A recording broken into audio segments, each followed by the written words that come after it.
El otro punto es el techo de endeudamiento de Estados Unidos. Este punto ya lo habíamos venido recalcando desde hace varias transmisiones. Era un problema, un riesgo latente en Estados Unidos y por ende pues en el mercado bursátil, porque se temía que el gobierno de Estados Unidos se quedara sin dinero para poder pagar sus obligaciones.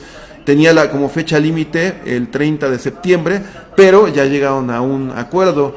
Se aprobó el martes con una votación de 220 a favor contra 211 en contra. La Cámara Baja, liderada por demócratas, la medida para poder suspender el límite del techo de la deuda. Sin embargo, la medida tiene que ser aprobada en la Cámara de Senadores, donde la mayoría es republicana. Entonces, pues sabemos que siempre hay un componente político, ¿no? Y no quieren ninguno de los dos partidos como asumir solamente la responsabilidad o el costo político por elevar el techo de endeudamiento y por ende pues elevar el endeudamiento del país. El gobierno tenía como fecha límite el 30 de septiembre para establecer una forma de financiamiento. Con el proyecto de ley aprobado se suspende el techo hasta el próximo 16 de diciembre del 2022 y daría recursos provisionales para que el gobierno pueda operar hasta el 3 de diciembre. Dentro del plan se destinan 28 billones para damnificados y 6 billones de dólares para reasentar refugiados afganos. Solo en 2021 se espera un déficit cercano a 3 trillones de dólares en Estados Unidos, lo que equivale al 13% del PIB, que es el segundo nivel más grande desde 1945.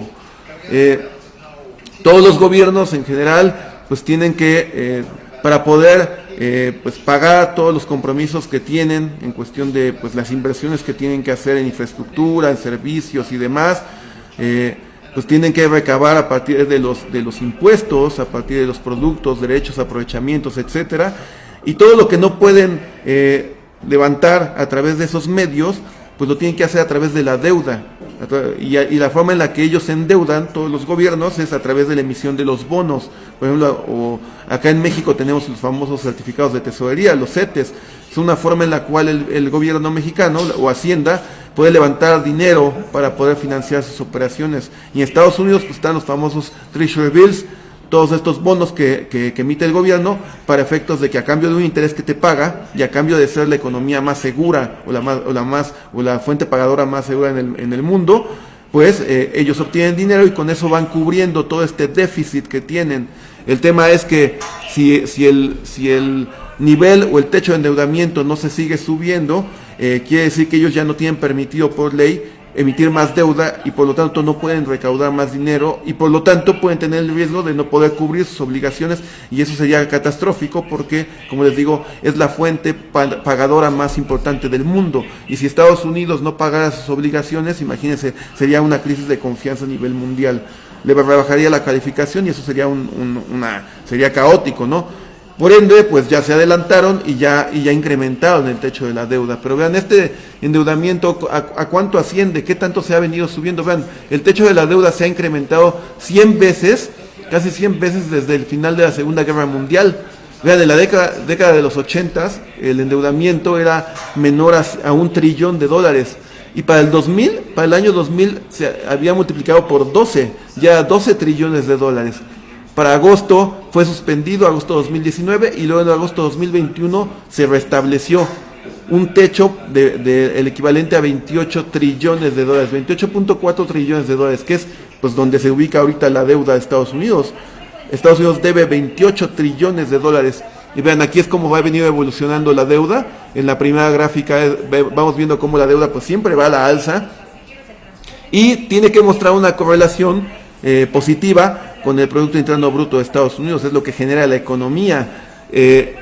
Vean cómo ha venido creciendo la economía de Estados Unidos, actualmente en los 22 trillones de dólares, pero pues como pueden ver, 28 trillones de deuda contra 22 trillones de Producto Interno Bruto, es decir, una economía que está sobreendeudada, que está endeudada más del 100% sobre su PIB.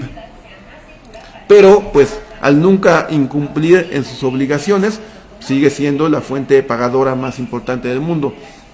¿Y a quién le debe esos 28 trillones de dólares el gobierno de Estados Unidos? Pues no, le debe a diferentes países, le debe a Japón, le debe 1.2 trillones de dólares, que es más o menos el 5%, algo por el estilo, de la deuda total. A China le debe 1 trillón de dólares, pero eso no es lo más importante, sino lo más importante es, el tenedor principal es la Fed. La Reserva Federal de Estados Unidos es quien tiene más bonos o más papeles de Estados Unidos en deuda. Tiene 8 trillones de dólares, eso es lo que reporta en su balance la Fed. Y vean cómo ha venido incrementando pues la deuda que tiene la Fed, o los bonos que tiene la Fed en su balance, y por ende pues es el principal tenedor o el principal acreedor de Estados Unidos.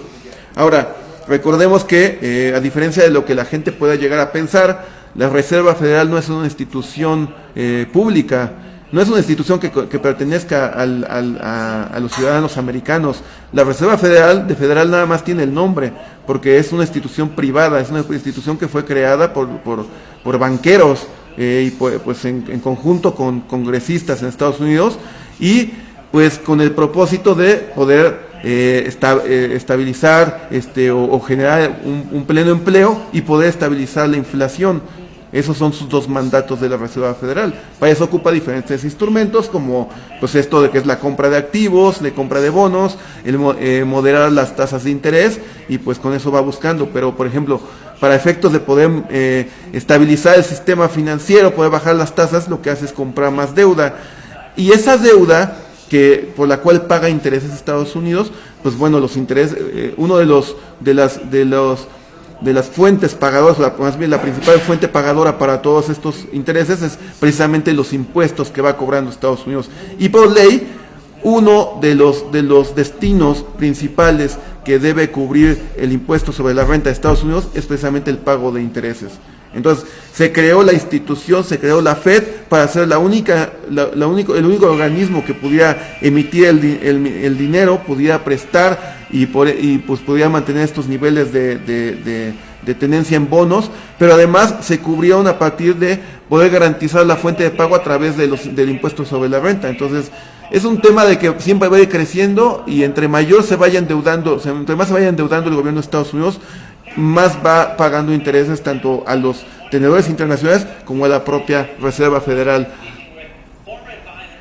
Y vean qué tan importante es el problema de la deuda en Estados Unidos. Vean, 28 trillones de dólares, pero nada más para que lo tengamos en perspectiva, 28 trillones de dólares es más grande que las economías de China, de Japón, de Alemania y de India, más grande que las 4 conjuntamente. Además, vean, 218 mil dólares son los que debe cada casa estadounidense, o lo que es equivalente a 85 mil dólares por cada persona en Estados Unidos. Es decir, cada ciudadano americano debe 85 mil dólares pues por producto de estos 28 trillones de dólares que debe Estados Unidos. Y vean esta estadística: si cada ciudadano en Estados Unidos pagara $1,000 mensuales, tardarían 18 años en cubrir toda la deuda. Es un tema pues que evidentemente va a ir creciendo, y la verdad pues no se le ve una forma en la que pueda ser controlado o reversible. Y vean, la deuda total mundial es de 281 trillones. Entonces estamos hablando que Estados Unidos, de esa deuda de 281 trillones, representa el 10%. Estados Unidos debe 28 trillones y la deuda global es de 281 trillones. Y ya comparando la deuda respecto al Producto Interno Bruto, este ratio que se calcula, pues Estados Unidos no es el primero, no es la economía más endeudada. Vean, la economía más endeudada es Japón. Japón debe el 237% respecto a su Producto Interno Bruto. Estados Unidos debe el 106%. Lo que sucede es que pues al ser la economía que más grande del mundo, pues en dinero es la que debe más, pero en relación con su PIB debe el 106%.